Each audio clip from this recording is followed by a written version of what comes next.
tout le monde. Je vous vois pour la plupart. J'espère que vous me voyez, que vous m'entendez.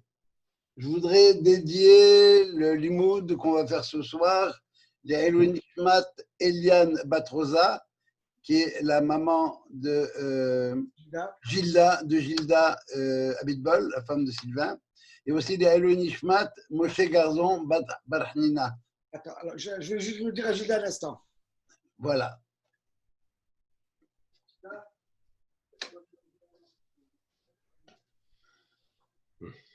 Viens de faire la truc dimanche. Et non, tu es au centre. Oui. Oh, very. Mais je vois que tu as un Très bien. veston là-bas avec une cravate derrière toi. His wife told him to shut the door. C'est ça. I don't know. Oui, Dadou. Et je vais faire Louis le Nishmat. Quel est le nom de ton frère, Elliot? Le nom de mon frère. Oui. Shimon ben Rachel. Shimon Bar Rachel. Voilà. Rachel. Ça va, Emmanuel? Oh, d'accord. Parce que ça fait pas un très bon. Voilà. Ok. Je me propose avec vous d'étudier la paracha Nassau, qui est la paracha. Je suis. Voilà, ça y est, on m'a démuté. Oui. Qui est la paracha la plus longue, elle fait à peu près 8 colonnes du Sefer Torah. C'est une paracha très dense. Et c'est la deuxième paracha du livre de Bamidbar. Alors, en quelques mots, vraiment en quelques mots, les 4 premiers livres, le livre de Bereshit avait pour objet de résoudre l'équation de fraternité. Le frère a tué le frère, Caïn a tué Abel, et ce problème, cette problématique de l'homme par rapport à son frère a été résolue par Yosef. Le deuxième livre, le livre de Shemot, a 2 volets, l'esclavage en Égypte et la libération de l'esclavage, et la construction du Mishkan, ce qu'on appelle le tabernacle.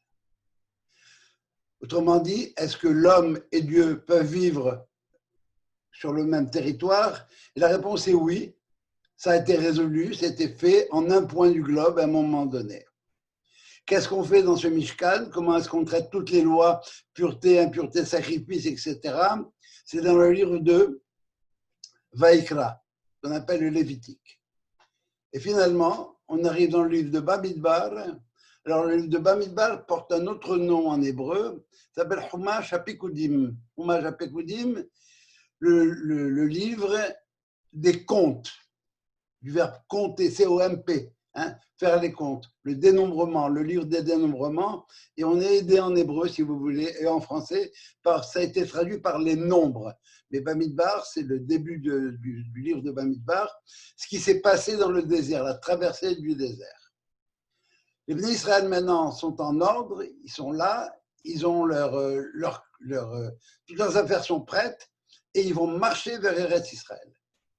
Ils vont marcher vers Eretz Israël en ordre de bataille comme une armée. Et de la même manière qu'une armée, on a besoin d'avoir l'effectif de cette armée-là. Il y a combien de personnes dans la cavalerie, dans l'infanterie, dans l'aviation et la marine, tout ce que vous voudrez. Et bien, de la même manière, les Bnei Israël, ils sont là-dedans et on a besoin de connaître l'effectif de chacune des divisions. Et alors, chacun de ces groupes armés, si vous voulez, ce sont les tribus d'Israël. Alors, par exemple, vous avez Naphtali, ben, vous connaissez la gazelle sur les timbres d'Israël, c'est les communications. Vous avez Issachar, c'est l'étude de la Torah. Zebulun, c'est tout ce qui est affaires extérieures, commerce, et tout ce que vous voudrez. Et voilà, on part, on est parti. Et la paracha maintenant va compter les gens, Bemispar Shemot. C'est 2 termes qu'on retrouve dans toute la paracha. Bemispar par le nombre, des Shemot des noms. Et on a 2 termes ici qui sont quasiment antinomiques. Ça veut dire quoi? Antinomique, ça veut dire que Un nombre, c'est quelque chose d'abstrait, et un nom, c'est quelque chose de concret, de particulier, de spécifique. Eh bien, on a besoin de faire le compte des deux, la qualité et la quantité. La quantité, c'est les nombres. Là, on comptera les corps des individus. La qualité, on va compter la neshama. C'est une identité irremplaçable. Alors, ce que je me propose, si vous voulez, c'est d'étudier la structure de la paracha Nasso, qui est une structure complexe. Vous allez voir, il y a énormément de sujets dedans. Ce que je vais faire dans un premier temps, je vais, si vous voulez, je vais préciser les sujets sans rentrer dans les détails du tout, et on reprendra chaque détail, chacun des problèmes qui sont posés là, et on essaiera de comprendre quelle est la logique de cette paracha comme telle. Nasso et Rosh, ça commence comme ça, compte, mais pour dire compte, on dit élève, fais élever la tête d'eux. Prends chaque individu spécifiquement, qu'est-ce qu'il est lui? Kol Adad Ben Israël, toute l'assemblée d'Israël. Alors, le début de la paracha, c'est la fin du dénombrement qui a eu lieu dans la paracha précédente. Et là, on dénombre simplement les familles des Lévites, Gershom, Kehat et Merari, parce qu'ils ont un rôle particulier à faire. C'est eux qui s'occupent du transport. Ils transportent quoi? Les kelim, les ustensiles du Beth Amikdash, et tout ce qui va avec, les tentes, les tentures, les poteaux, les piliers, etc. Et puis soudain, la paracha s'arrête. Là, on termine avec ça.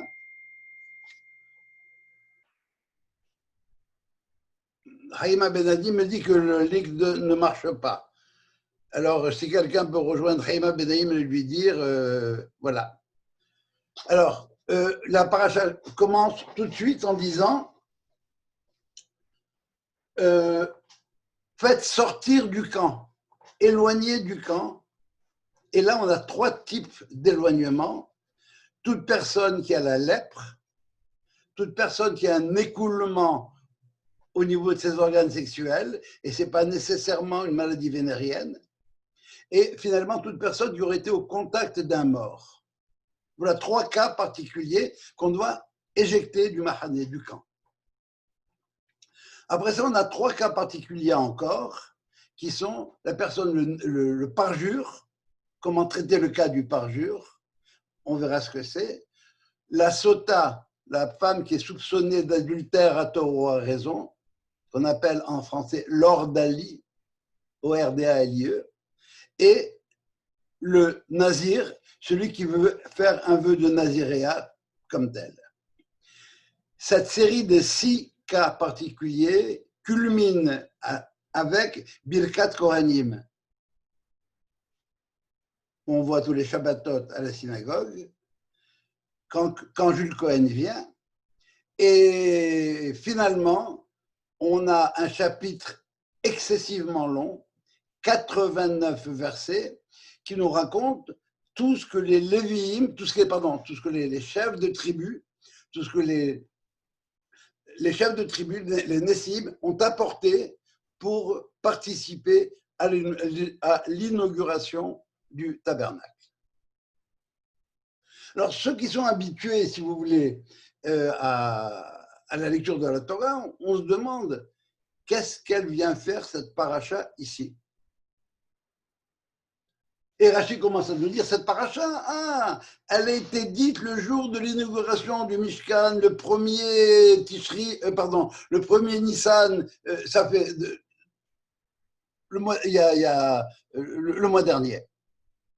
Alors pourquoi est-ce qu'elle est ici?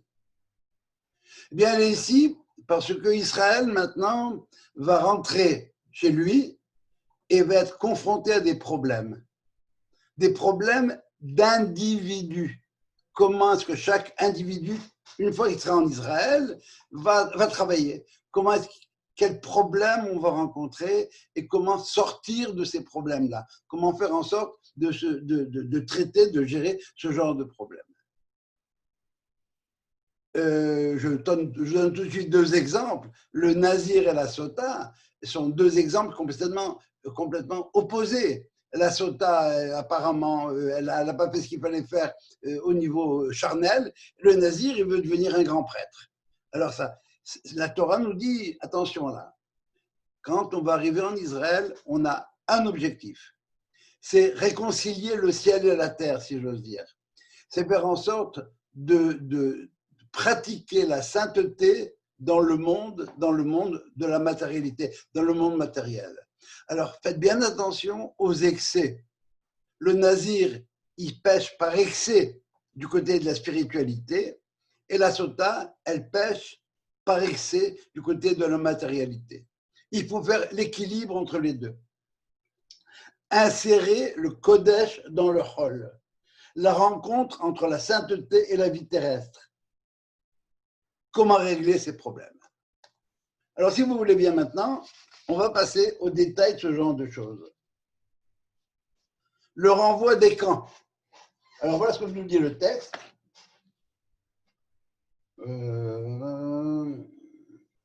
Pardon. Savent ben Israël, Vishal Yehou mina Mahane, qu'il renvoie du camp, Kol Sarwa, toute personne qui a la lèpre, Vechol Zav, et toute personne qui a un flux, un écoulement, Vechol Tamé la Nefesh, et toute personne qui a été en contact avec un cadavre. Ces gens-là, il faut les faire sortir du camp. Alors, c'est quoi d'abord? Le tsarwa, la lèpre, le lépreux. Eh bien, le lépreux, c'est celui qui a pratiqué ce qu'on appelle le lashon hara. On apprend dans la parashat Metzora que la lèpre, c'est une affection qui va toucher le corps d'un individu pour montrer qu'il y a quelque chose qui ne va pas. Et Rachid va nous dire, celui-là, eh bien, on va l'exclure des trois camps. Rachid nous précise qu'on a trois camps. C'est important de comprendre cette notion des trois camps. Vous avez d'abord le camp, ce qu'on appelle Mahane Shechina, là où il y a le tabernacle, et il est délimité par les tentures qu'il y a autour. Après ça, juste derrière, il y a le camp des Lévi'im, où il y a les Kohanim et les Lévi'im, et les trois familles des Lévi'im, Gershon, Kehat et Merari. Ça, c'est le deuxième camp, qu'on appelle Mahane Lévia. Et finalement, vous avez Mahane Israël, qui sont rangés, comme je vous ai dit, en ordre de bataille, tel qu'il est décrit dans le livre dans la parasha Bamidbar, 4, 4, 4 et 4. Ça va? Kohen Lévi d'un côté, et les trois enfants, ça c'est le Mahane qu'on appelle Lévia, le tabernacle, le Mahane Lévia, et de l'autre côté, les Dégalim, ce qu'on appelle les drapeaux, les tribus, 4 au nord, 4 au sud, 4 à l'est et 4 à l'ouest. D'où est-ce que le tsarwa, ou est-ce que le lépreux est exclu? Il est exclu des trois camps. Pourquoi? Eh bien, parce qu'il a un problème avec la société. Il ne peut pas fonctionner sans faire du lashon hara. Celui-là, il m'a fait ça, celui-là, il a fait ça, celui-là, il a dit ça, etc. Et par conséquent, il a besoin d'être, la Torah nous dit, Badad Yeshev. Il séjournera tout seul, il va faire l'expérience de la solitude. Et pour essayer de régler son problème, c'est un problème de dégénérescence sociale. J'ai bien une phrase que j'aime beaucoup, c'est une phrase qui dit si tu ne trouves pas que la vie est fantastique, essaie de t'en priver pendant un jour. Si la vie en société te pèse, eh bien, va dans le confinement et oublie Zoom, parce que Zoom nous aide beaucoup. Mais si on était confiné sans Zoom, eh bien, ça n'aurait pas été drôle. Alors celui-là, on le jette à l'extérieur, va, ça ne marche pas. Va faire ton expérience de vivre, va vivre en ermite, va voir, tu vas voir ce que ça donne. Le deuxième cas, c'est le cas de ce qu'on appelle le zav, c'est une impureté qui se dégage du corps et elle attaque, si j'ose dire, les organes sexuels. C'est quelqu'un qui a un problème affectif. Il a un vrai problème affectif et il ne sait pas comment le régler. Alors on lui dit, tu sais, tu as un problème affectif, alors tu vas rester dans le Mahane Israël, dans le troisième camp. Et puis tu vas apprendre tranquillement à dealer au point de vue affectif avec les gens de ta tribu et les autres. Mais celui-là, il ne peut pas supporter la présence de la Kedusha, de la Shekhinah, qui existe, qui est beaucoup plus forte au niveau des Mahane Lévi'im, le deuxième camp du Mahane Shekhinah. Le troisième cas, c'est le Tameh Nefesh. Celui-là, le pauvre, il n'a rien fait. Il se baladait quelque part, il est tombé sur la mort. Il n'est pas responsable du fait que la mort existe. Mais il ne peut pas être en contact avec la Shekhinah. De la même manière que les Kohanim n'ont pas le droit de rentrer au cimetière. La Shekhinah, c'est l'endroit comme tel qui est l'essence de la vie. La Torah, c'est Etz Hayim. La Torah, c'est une Torah de vie. Alors, tu ne peux pas être en contact avec le mort, tu peux pas rentrer dans le Mahane Shekhinah, mais voilà, tu as un problème et attends d'être purifié. On a ici 3 cas qu'on exclut, qui sont éloignés du Mishkan, et la distance entre le Mishkan et ces gens-là est proportionnelle au degré de souillure. C'est la première chose qu'on apprend. La deuxième chose qu'on apprend, c'est qu'il y a des niveaux de présence de la Shekhinah. Ce n'est pas la même chose au centre, au tabernacle, dans le camp des Lévites et dans le camp d'Israël. Il y a des niveaux. Ensuite, on a les Hachamim que nous disent que on peut comparer ça à notre situation, à nous les Juifs dans le monde. À cause de nos fautes, on a été éloignés de notre terre. Mais on sait que même si on est parti, il y a un bout de Shekhinah qui nous accompagne et qu'on attend d'être purifié par l'eau lustrale, l'eau de la vache rousse. Et c'est ce que nous dit le prophète Ézéchiel à un moment donné. Il dit « Je verserai sur vous de l'eau pure et puis vous deviendrez pur, vous serez purifiés. » Voilà, si vous voulez, les 3 premiers cas. Pédagogie particulière, out, dépendant de ce dont tu as besoin. Remarque, on retrouvera le schéma classique ici des 3 dimensions, des rapports de l'homme avec lui-même, des rapports de l'homme avec son prochain, des rapports de l'homme avec Dieu. C'est pas très compliqué, hein? Les rapports de l'homme avec son prochain, quand ils sont défectueux, c'est la lèpre, celui qui a un problème social. Celui qui a un problème avec lui-même, c'est le zav, c'est le problème qui a un problème affectif. Et finalement, celui qui a un problème avec l'état du monde, si vous voulez, eh bien, c'est celui qui est au contact des cadavres. C'est la réalité du monde. Elle est là. Il y a des êtres qui n'ont pas besoin, qui ne doivent pas s'approcher de ces gens-là pour continuer à être, pour être purs, pour avoir un degré de pureté qui leur permettra de rendre les autres purs encore. Je vous donne 2 minutes si vous avez des questions par rapport à ça. S'il y a des gens qui ont des questions à poser, je pense que vous pouvez vous unmuter vous-même, non? Est-ce que je me trompe? Oui, ils peuvent se unmute tout seuls. Alors, si quelqu'un a des questions à poser, cliquez sur votre truc là, posez votre question. S'il n'y a pas de questions, j'avance.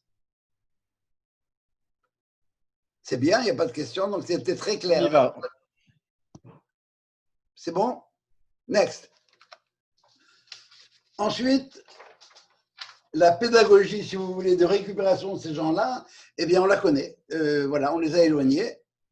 Et on va maintenant voir 3 autres cas où la pédagogie est totalement différente. On va obliger 3 autres types de problèmes, 3 autres types de problématiques individuelles de se rapprocher du Mishkan, de se rapprocher, de rentrer dans ce qu'on appelle le Mahane Shekhinah. 3 cas, le parjure. Alors, c'est quoi le parjure comme tel? Alors, je donne un exemple. Abraham a prêté $10,000, a donné à Isaac $10,000. Soit il les lui a prêtés, soit il lui a demandé de les garder. Lorsque Abraham va voir Isaac, Isaac lui dit quoi? Tu m'as donné de l'argent, toi? Pas du tout. Comment pas du tout? Pas du tout. Au tribunal, et il jure. Il jure avec le nom de Dieu que il m'a jamais rien donné. Et maintenant, il y a deux cas de figure. Ou bien Isaac a des remords, ou il n'en a pas. S'il a des remords, il doit restituer le larcin, ensuite faire le vidouille, avouer qu'il a fait une faute. Et le vidouille, c'est le premier pas de la teshuva. Il n'y a pas de teshuva sans vidouille.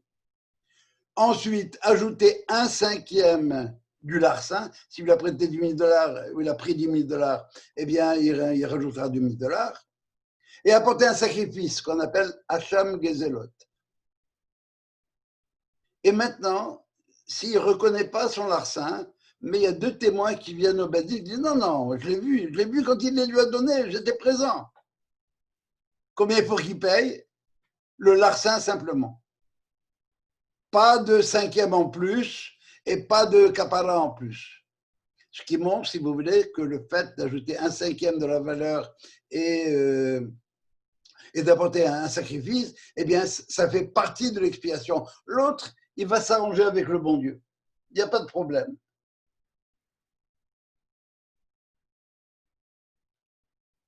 Voilà pour le parjure, c'est ce qu'on appelle. Alors celui-là, il a perdu le sens de ce que c'est le nom de Dieu. Il ne sait pas ce que ça. Il n'a pas la conscience de qu'est-ce que ça veut dire parler de Dieu.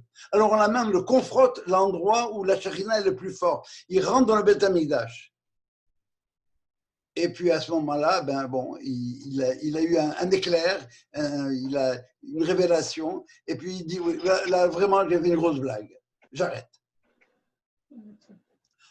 Le second cas, c'est ce qu'on appelle en français l'ordalie. C'est le problème de la sota. Alors, on pourrait passer un séminaire sur chacun de ces cas-là. Hein. Ce que j'essaie de faire maintenant, c'est de faire un wrap-up, d'essayer de montrer la cohérence qu'il y a dans tout ça. Eh bien, un homme soupçonne sa femme d'adultère, à tort ou à raison.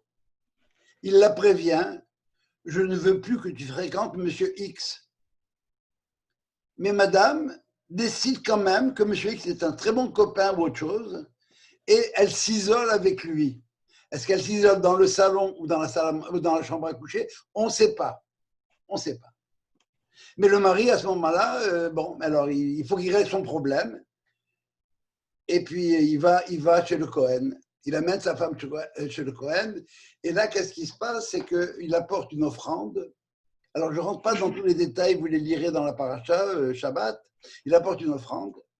Et le Cohen, à ce moment-là, prend de l'eau pure, du sable, afar, du sable, de la poussière qui est sur le parvis du temple, si vous voulez, par terre dans le Beth Amikdash, dans le temple. Il les mélange et il écrit une déclaration, qu'on appelle des imprécations. Voilà, si tu as fait ça, que le Dieu, etc., Dieu te fasse ça, et fasse ça. Et si tu n'as rien fait, eh ben, que tu sois béni, etc. Et, chose curieuse, on prend ce papier-là, on l'efface dans l'eau comme tel, et ce qu'on appelle les eaux amères, si vous voulez, et ces eaux amères vont effacer quelque part la malédiction qui était écrite dans ce papier-là. On le fait boire à la femme, et si elle est coupable, il y a sanction, sinon il y a récompense.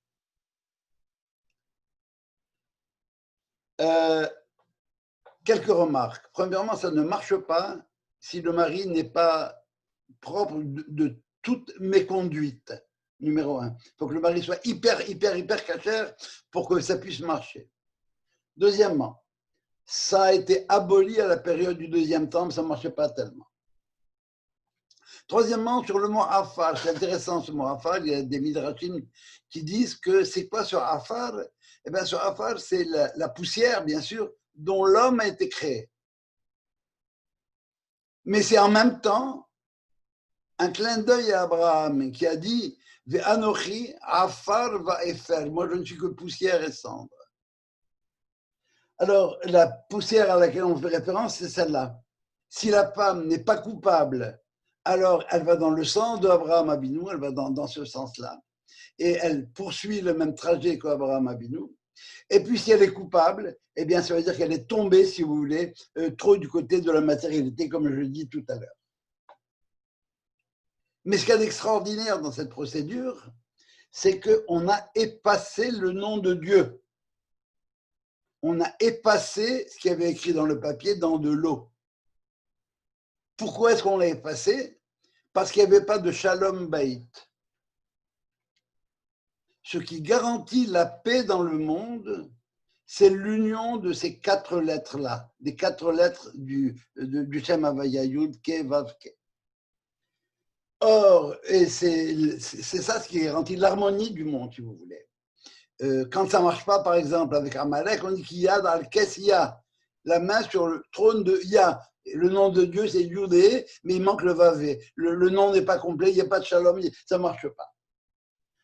Alors, à cause de ce couple-là, les 4 lettres du nom de Dieu ont été effacées, séparées, diluées. Ça va entraîner une exigence de paix dans le monde, et ce qui va ébranler le couple qui recherchera la paix si toutefois, même si elle n'est pas coupable, même si la femme n'est pas coupable, elle n'a rien fait. Mais ce n'était pas très cachère par rapport à son mari. Alors, cette dimension-là va faire en sorte qu'il va y avoir un appel de la paix dans le monde. Voilà pour le deuxième cas. Alors, celle-là, on les amène au centre. Ils sont devant Dieu, là. Hein, et on efface le nom de Dieu. Alors, si ça vous laisse indifférent, bon, tout bad. C'est que vous n'êtes pas prêt pour l'aventure abrahamique.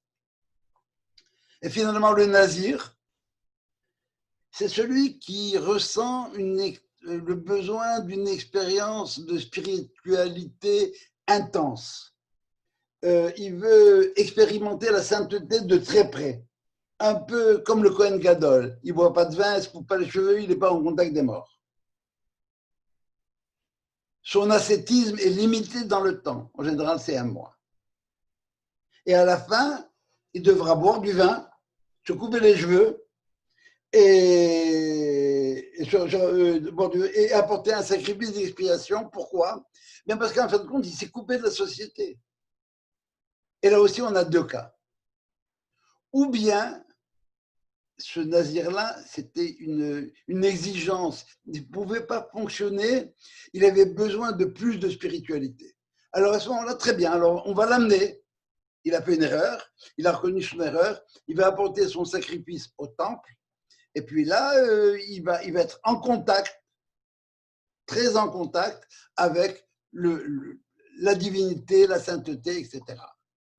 Mais si c'était juste une lubie, c'était une impulsion, il a mis la barre trop haute, eh bien, là-haut, on s'arrange à le rendre impur. Ça veut dire qu'entre-temps, un jour, il est tombé sur un cadavre, ou bien par inadvertance, il a pris un peu de vin ou n'importe quoi. Et à ce moment-là, son naziréat est coupé. Alors voilà un 3e cas, si vous voulez, où, contrairement à celui qui a négligé, il ne s'est pas tellement occupé du nom de Dieu, il est parjure Dieu, tu peux m'en parler tant que tu voudras. Dieu, notre Père Guézosur est saisi, on l'amène là-bas, on veut l'amener devant le temple, devant la Shekhinah, si vous voulez, au centre du Mishkan. Vous avez la personne qui a des problèmes de famille ou qui a des problèmes avec son mari et qui tombe dans la matérialité la plus grossière, l'adultère comme tel.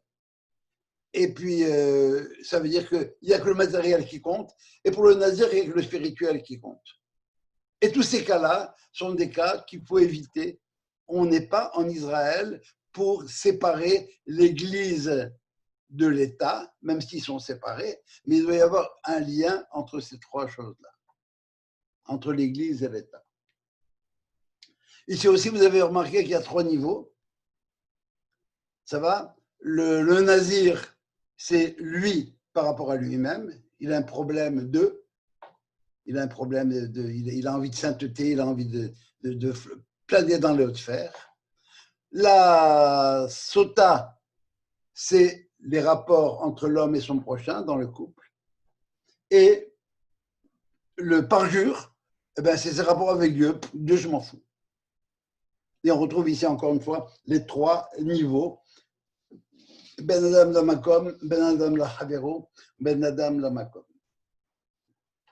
Alors, si vous voulez, ces dimensions-là sont des dimensions qui mettent en exergue l'individu. C'est les problèmes de l'individu.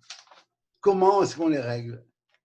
Autrement dit, est-ce que maintenant la Torah deviendrait quelque chose d'individuel?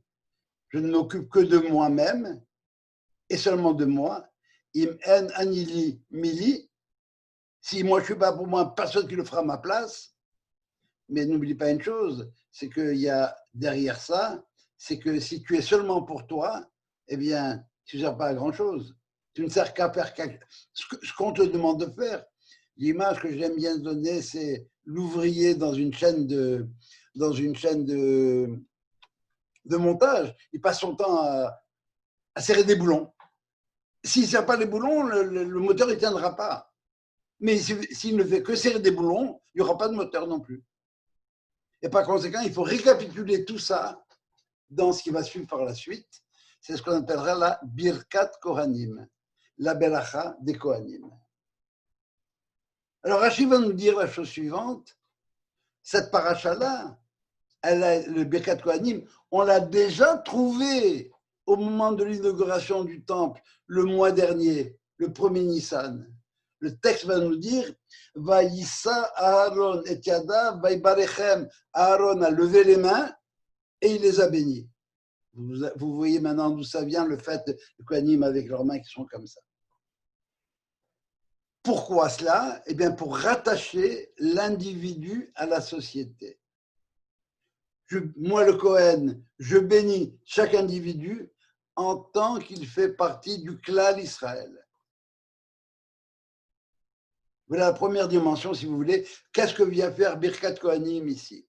Je récapitule. Problème individuel, out, hors du camp. Problème individuel, tu n'as pas conscience de ce que c'est le travail collectif, alors dehors. Tu n'as pas conscience d'un autre niveau, tu tombes dans des extrêmes, Nazir, Sota et Parjure, on t'amène face à Dieu. Tu as réglé ton problème individuel, maintenant, réinsertion sociale, tu dois faire partie de toute la société. C'est une mitzvah qui est donnée au Kohanim. Le texte nous dit Daber el Aaron el Banav les morts, parle à Aaron et ses enfants, et ainsi vous bénirez les enfants d'Israël. Alors, c'est quoi ça? C'est une mitzvah que les Kohanim, et pourquoi les Kohanim? Parce que le Kohen, c'est celui qui est Ohev Shalom, Rodef Shalom, Ohev et Abeliot, Kaleban.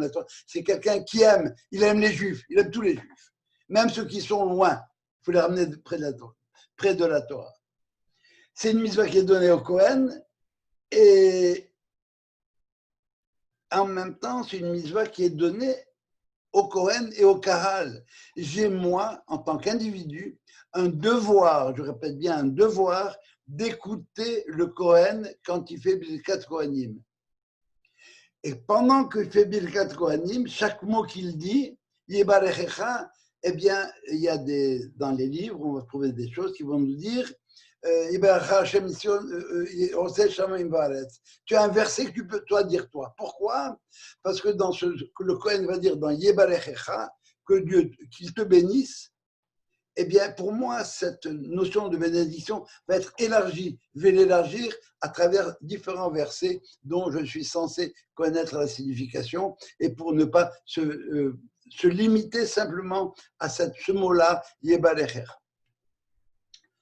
Le Kohen est enveloppé dans un talet. Pourquoi? Ben pour pas qu'il puisse se déconcentrer. Il faut qu'il reste concentré dans ce qu'il est en train de faire comme tel. La disposition des mains des Kohanim, en général, c'est ça. Vous voyez, ça fait apparaître 5 triangles. Le premier, c'est celui-là, je bouge ma main, vous le voyez. Le deuxième, c'est ça. Le troisième, c'est entre mes 2 pouces et vers le bas. Le quatrième, c'est entre ces deux-là. Et le cinquième, c'est entre ces deux-là. 5, parce que c'est par cet endroit-là, si vous voulez, que la Shekhinah traversait. Le verset des Shirachirim nous dit que Dieu, il regarde Metsis min ha-harakim. Il regarde entre les interstices. Et Dieu nous regarde entre les interstices. C'est pour ça que je ne peux pas, moi, regarder le Kohen à ce moment-là. Je ne peux pas voir, moi, la force, la puissance de la Shekhinah venir vers moi. Et c'est trop dense. Alors je ne regarde pas. Mais ne faites pas comme ce que je vois des fois à la synagogue, des gens qui tournent le dos pour ne pas voir le Kohen. Non, c'est une erreur. Il faut rester en face du Kohen, avoir les yeux baissés, être concentré sur ce qu'ils disent, et éventuellement lire les versets, ce qu'on appellerait les versets secondaires. Aussi, pourquoi je ne regarde pas le Kohen? Pour une raison bien simple, c'est que je ne veux pas croire que c'est le Kohen qui me bénit. Il n'est lui que le porte-parole de Dieu qui lui a demandé de me bénir. Voilà pour l'introduction générale sur Birkat Kohanim. Ce sont 60 lettres qui correspondent à 7 mots et à 3 versets. Rashi va nous dire ce que c'est que cette beracha. Alors d'abord, quelques mots, qu'est-ce que c'est la beracha? Qu'est-ce que ça veut dire la beracha? C'est intéressant si on était face à face, j'aurais entendu plein de choses. La beracha, c'est quelque chose qui est en plus, ce qui vient en plus. Parce que Dieu, quand il nous a mis dans le monde, il a mis tout ce dont on avait besoin pour vivre dans ce monde-là. Mais voilà, moi je suis Israël. Moi j'ai pris sur moi la tâche qui a été donnée à Abraham, Isaac, Jacob, etc. Et pour pouvoir mener à bien ce que j'ai à faire, ce que j'ai ne me suffit pas. L'exemple classique, c'est celui de Hannah, qui dit « Dieu, tu m'as donné des seins, à quoi ils servent si je n'ai pas d'enfants ?» Je veux des enfants. La mitzvah, c'est de faire des enfants. Alors, comment dit le texte? Vaibarech otam Elohim, Dieu les a bénis et leur a dit fructifiez et multipliez. Ça veut dire quoi? Je n'ai pas besoin de me dire que Dieu les a bénis dis-moi que Dieu leur a dit fructifier et multiplier. Non. Vaibarech otam, ça veut dire qu'il les a rendus féconds, capables d'un plus. La beracha, c'est le plus, c'est ce qui vient en plus dans l'histoire. Manitou disait toujours que la beracha, c'est l'odeur des fleurs. L'organe reproductif des fleurs, eh bien, il sert à la reproduction, mais en plus, il sent bon. La beracha aussi, c'est quoi? C'est le goût des aliments. Les aliments, ce sont des nutriments, quelque chose dont j'ai besoin, moi, pour vivre, mais en plus, ça a du goût. Comme on dit, ta'amu ur'u kitov, goûtez, vous verrez comme Dieu est bon. La beracha, c'est la racine de berech. Berech, ça veut dire le genou. Alors, si on donne ça à l'université, ils vont nous dire, bien sûr, c'est le chevalier qui se met à genoux pour recevoir la bénédiction de ta... Pas du tout. Le genou, pour nous, c'est l'endroit qui reçoit l'enfant. Comme a dit Sarah à Abraham, Beteled al birkai, elle enfantera sur mes genoux à moi. Ça veut dire que c'est l'enfant, c'est ce qu'il y a le plus. C'est ça la beracha, c'est ce qui vient en plus. Et on est aidé par les mots. La beracha, ça enlève le mal de tête. Pourquoi? Parce que le bet de beracha, ça vaut 2, resh, ça vaut 200, et kaf, ça vaut 20. Ça fait 222. Vous voyez le 2. Le 1 qui devient 2 à chaque fois. C'est ça le plus qu'on va avoir.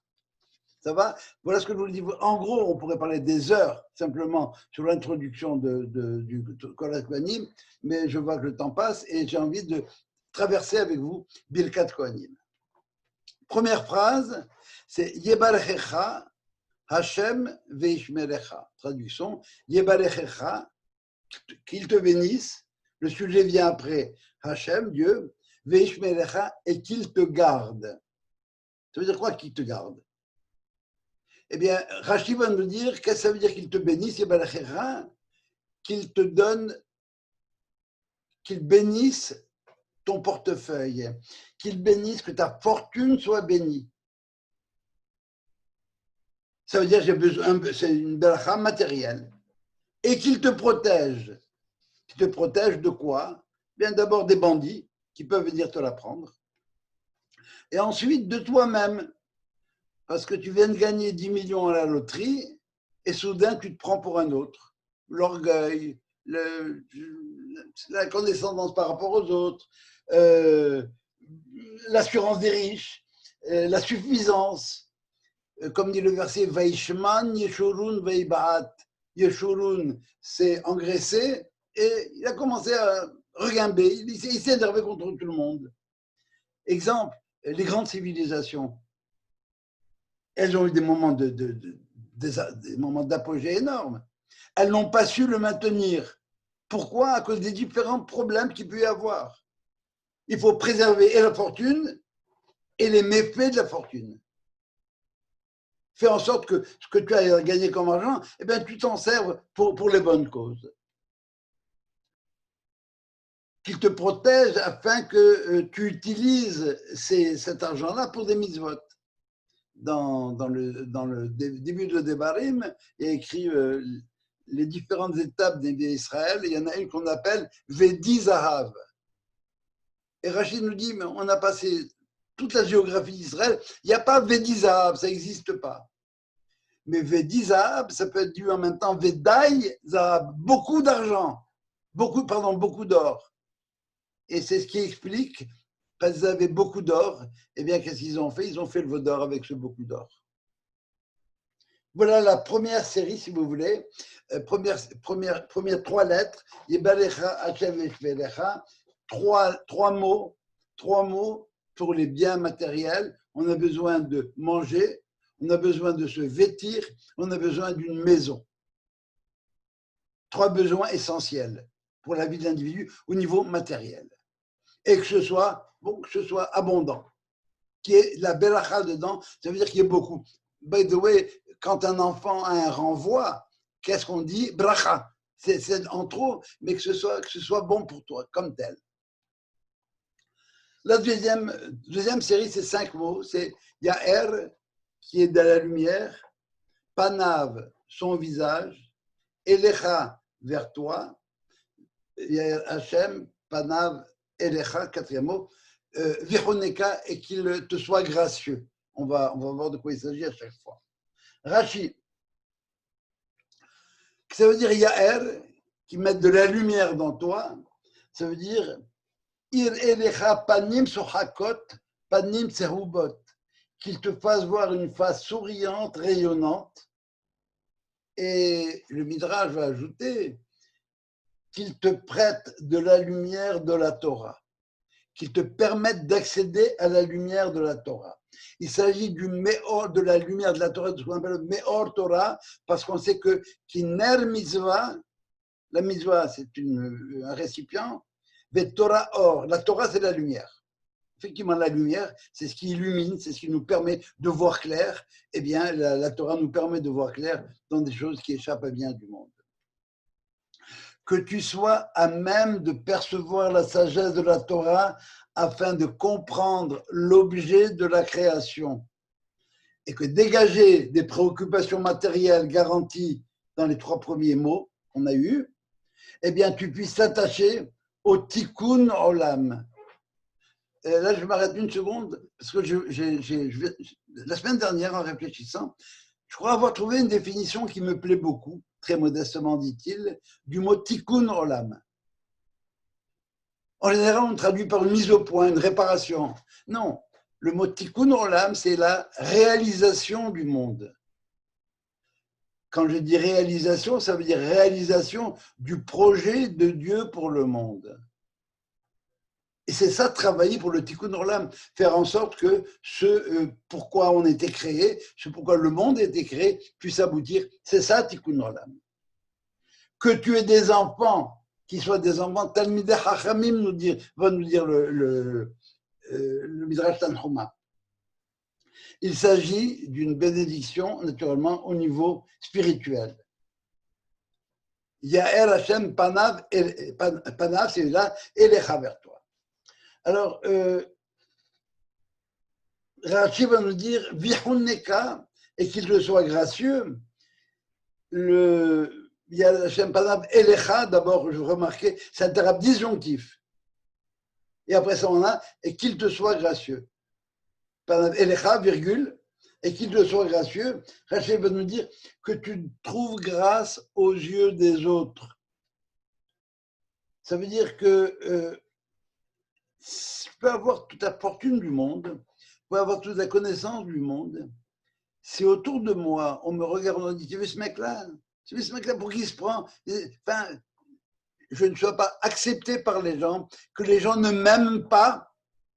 J'ai rien fait, ça ne sert plus à grand chose. Je dois être Mamlechet Kohanim. Mon travail à moi, c'est d'apporter, de transmettre la parole de Dieu, la raison d'être du monde, etc., autour de moi. Au Goyim, pour les amener, pour les rapprocher. Mais si je n'ai pas le haine, si je ne suis pas Meroutsé, si les gens ne m'aiment pas, bien, ça ne sert à rien. Ça sert strictement. Il faut trouver haine et compréhension, Elohim par rapport à Dieu, Adam. Il y a plein de versets comme ça. Tout celui qui est accepté par les hommes, Dieu l'accepte comme tel.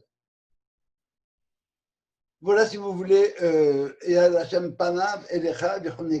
ça c'est la deuxième, les 5 premières lettres, les 5 mots suivants, et comme par hasard, ces 5 mots suivants, ça fait référence aux 5 lettres de la Torah. Je répète, matériel, que tu es la lumière de la Torah, que tu puisses être assez éclairé pour comprendre la Torah et ce qu'il y a dedans, et que tu aies en même temps le haine, que tu sois accepté, que tu aies ce qu'il faut pour que les gens autour de toi t'apprécient et ne te tombent pas dessus. Bénédiction au niveau, si vous voulez, spirituel. Dernière série, Issa Hashem Panav Elecha. Issa, ça veut dire qu'il tourne Panav, Dieu, son visage, vers toi, Elecha. Et Rashi va nous dire que ça veut dire que Dieu tourne son visage vers toi, ça veut dire que si tu fais des blagues, que Dieu réprime sa colère contre toi. Vous savez, quand on a 2 expressions en français qui sont absolument très parlantes à ce sujet-là. Vous avez quelqu'un qui dit, celui-là, je ne peux pas le voir. Je ne peux pas le voir. Ça veut dire que, bon, mais pour moi, c'est quand il est négligeable, je n'ai pas envie de le voir, il est hors de ma vue. Et vous avez d'un autre côté, celui-là, je n'ose pas le regarder en face. Ça veut dire que si lui, il a fait une faute par rapport à moi, ou bien si on a fait nous une faute par rapport à Dieu, eh bien, je ne peux pas le voir. Mais on nous demande ici que Dieu se calme un petit peu, que malgré ça, il tourne son visage vers moi. Et si moi j'ai fait une faute par rapport à Dieu, à ce moment-là, je n'ose pas le regarder en face, mais ce n'est pas grave. Lui va me regarder en face, il va me dire, regarde-moi dans les yeux, c'est pas la fin du monde.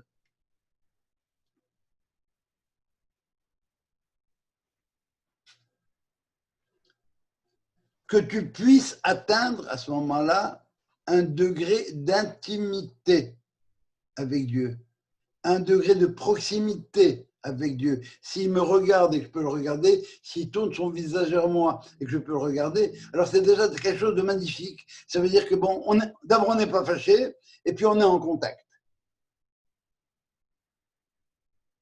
Et fait en sorte que ni l'une ni l'autre des situations où je ne peux pas le voir et je ne peux pas le regarder en face ne se produisent.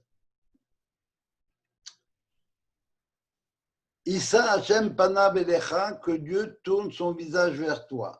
Alors le Midrash va nous dire on a un problème ici. Parce que Dieu est décrit comme étant Lo Issa Panim. Dieu ne tournera pas son visage vers Velo Ikar Shohad et ne prendra pas de pot de vin. Alors, les Malachim ont demandé à Dieu comment tu peux dire une chose pareille? Tu as dit Issa Hashem Panav Elecha, que Dieu tourne son visage vers toi, et alors que d'un autre côté, Dieu ne tourne pas son visage. Il y a écrit Dieu ne tourne pas son visage vers les gens. Velo Issa Panim en hébreu, c'est beaucoup plus perceptible.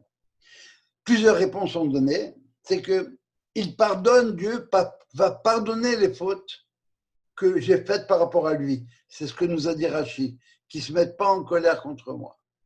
Mais les fautes que j'ai faites avec mon prochain, par rapport à mon prochain, il ne va pas les pardonner. C'est ce qu'on connaît très bien à Kippour. Les fautes entre Dieu et l'homme, eh bien, il les règle à Kippour. Mais avec mon prochain, tant qu'il ne m'a pas dit je t'excuse, il n'y a rien là, ça va, on se serre la main, on s'embrasse, eh bien, ce n'est pas réglé encore. Dieu ne les pardonne pas. Deuxième explication, il pardonne lorsque l'homme s'est repenti et il ne pardonne pas lorsque l'homme ne s'est pas repenti. Troisième explication, il répond aux anges, mais Israël a mérité cette attitude-là. Je suis obligé de me conduire avec eux comme eux se conduisent avec moi. Exemple, j'ai écrit dans la Torah, Ve'achalta, ve'sabata ou berachta. Tu mangeras, tu seras rassasié et tu béniras, tu reconnaîtras que les bénédictions viennent de Dieu. Et qu'est-ce qu'ils font Israël? S'ils mangent une olive ou un œuf, ils font Birkat Amazon. Donc ils vont au-delà de la stricte limite. Et par conséquent, comme eux vont au-delà de ce qu'il leur est demandé, eh bien moi-même, je suis obligé d'agir avec eux, mida keneged mida, mesure pour mesure. Israël a mérité un traitement spécial de par le fait qu'il s'est engagé à plus que ce que moi je lui ai demandé comme tel. Voilà, Issa Hashem Panav Elecha, Veyasem Lecha Shalom, et qu'il fasse reposer sur toi le Shalom. Alors ça, c'est quasiment trivial. S'il n'y a pas la paix, ben, pour avoir la fortune, la santé, la nourriture, ça ne sert à rien tout ça. S'il n'y a pas la paix, j'ai perdu le goût du pain. La dernière Mishnah se termine le matzah de Baruch Kelish del Belacha. Dieu n'a trouvé comme réceptacle de Belacha que le mot Shalom. Hashem Yebalech et Amo Israël, Ba Shalom, la paix. Shalom, c'est une paix absolument totale. Dans Shalom, vous avez Shlemut, la complétude. Tout est bien, tout est en place. Et il s'agit de la paix dans la famille, il s'agit de la paix de la société, dans la paix dans le monde. Et après les bénédictions matérielles et spirituelles, bien la bénédiction existentielle. Est-ce que j'ai de quoi manger, etc. Je comprends la Torah, mais est-ce que je suis en paix? Est-ce que je n'ai pas quelqu'un qui me pourrit ma vie? Eh bien, que Dieu fasse en sorte que le shalom, tu puisses atteindre cette shlemut et cette tranquillité à tous les niveaux.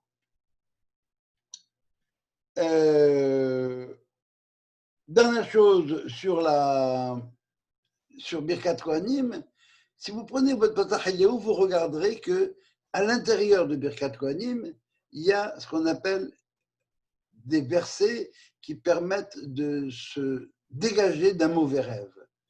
Si quelqu'un fait un rêve qui le perturbe, eh bien, c'est le moment maintenant, au moment où on reçoit la Beracha des Kohanim, de demander, si vous voulez, Hatavat Shalom, de recevoir la tranquillité par rapport pour ce rêve-là qui m'a perturbé. La référence qui est utilisée par les Haramim, c'est Un verset du Cantique des Cantiques, et comme vous le savez, on cherche le rapport entre le bien-aimé et la bien-aimée, c'est Hine mitato sheli Shlomo, voici la couche de Salomon, Shishim giborim savivla, il y a 60 vaillants qui sont là, qui sont des experts en guerre, et ils sont là, pourquoi? Mi pahad halelot, à cause des craintes de la nuit. Alors, la couche de Salomon, c'est la couche du bon Dieu. Les 60 personnes en question, ce sont les 60 lettres de Birkat Kohanim.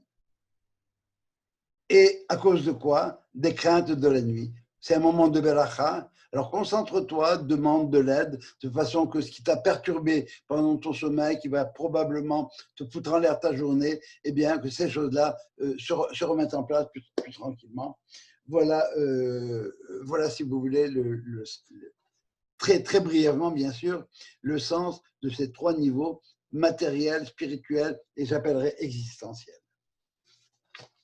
Alors, après ça, on a 89 versets qui décrivent ce que chaque prince des tribus a apporté. Et ils ont tous apporté la même chose. Il y a eu un copier-coller qui a été fait. Pour chaque tribu, on change juste le nom du prince de la tribu. De quoi s'agit-il? Eh bien, il s'agit du fait que, donnez-moi une seconde, on a au départ, si vous voulez, une préoccupation méticuleuse pour l'individu, on l'a inséré dans la collectivité, et maintenant, est-ce que dans la collectivité, je suis perdu? Pas du tout. Tu gardes ta spécificité au niveau de ta tribu. Même si Réhouben, Shimon et Lévi ont apporté la même chose, ils sont cités parce qu'ils ont apporté la même chose, mais avec une kavana complètement différente. Cette préoccupation méticuleuse à restituer à chacun la plénitude de sa personne risque de tomber dans l'idéal de la collectivité, de la sainteté collective. La Birkat Kohanim associe tout le monde par rapport à ça, mais réciproquement, cette dimension collective de Birkat Kohanim risque de faire oublier justement les spécificités de chaque tribu. Et c'est pour ça que c'est répété 12 fois en copier-coller lors de leur insertion dans l'harmonie de la communauté d'Israël. Et c'est comme ça que la paracha se termine. Où Bébo, Moshe, Elohel Moed, et lorsque Moïse rentrait dans la tente d'assignation, Vaishma et Takol, il pouvait entendre la voix. C'est seulement lorsque l'harmonie a été faite au niveau des individus, de la collectivité, de l'individu en tant que personne, de la collectivité en tant que classe, et en même temps la spécificité de chaque tribu, de chacun à l'intérieur de la tribu, c'est seulement à ce moment-là que la voix peut se faire entendre. Voilà, je vous ai fait entendre ma voix pendant presque 1 heure. Si vous avez des questions, des commentaires, je pense que maintenant on peut unmuter tout le monde et n'hésitez pas si vous avez des questions. Si je peux répondre, ce sera avec plaisir. Et merci de votre silence. Ben, tu nous as coupé la parole. C'était une question? C'est pas Non, moi. tu nous avais coupé la parole, donc on était silencieux.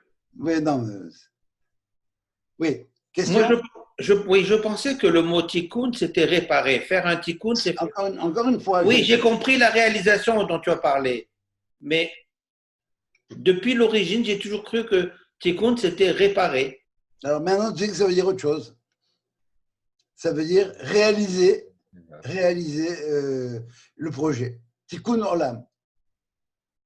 C'est vrai qu'on peut dire réparer, mais c'est dans le langage kabbalistique, à cause de ce qu'on appelle Shvirat HaKelim, les vases ont été détruits et il faut les récupérer. Bon, voilà. Mais j'aime bien, j'ai vérifié après de copains qui sont là-dedans, et ils ont bien aimé la réalisation du projet. D'autres questions? Bon, ben, s'il n'y a pas de questions, eh bien, je vais voir. Rétablis les micros pour tout le monde, je crois. Alors, Non, mais vous pouvez le rétablir individuellement. Si tu as pu le faire, tout le monde peut le rétablir. moi, j'ai une question. Oui. Euh, D'abord, c'est qui, toi? c'est Sylvia Assouline. Ah, aussi du Al-Slama. C'est- Oui, je t'écoute.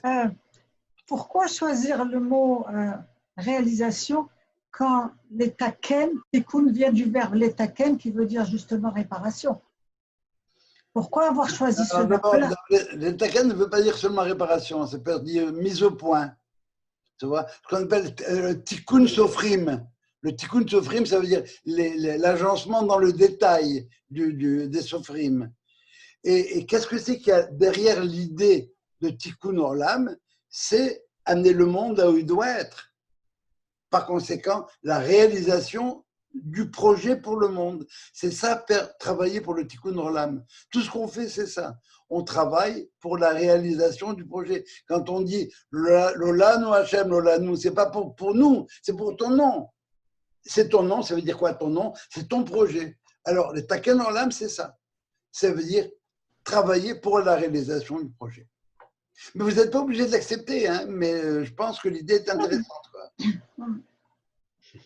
C'est pas question de l'accepter, mais Non, non, mais ça se complète finalement. non, c'est bien sûr, c'est du français, c'est plus de l'hébreu là. Mais ça rentre parfaitement dans le contexte et dans l'esprit de la notion de tikkun olam. Mais les taken, dans le sens de réparer, si tu veux, c'est à cause de sous les Mekoubalim, on parlait de Shvirat Takalim, le tohu bohu primordial qu'il faut remettre en place. Alors c'est pour ça qu'on dit réparer. Mais qu'est-ce que c'est l'objectif du monde? La réalisation du monde, c'est de faire en sorte que ces kelim-là soient mis en place. Et dans la réparation, dans la réalisation du projet, il y a la remise en, il y a le tikkun tel que tu le définis. Ça veut dire là, réparer. Oui. Donc tu vois que dans le mot réalisation implique à l'intérieur la notion de réparation. Oui. Voilà, c'est mieux. Oui. Autre chose?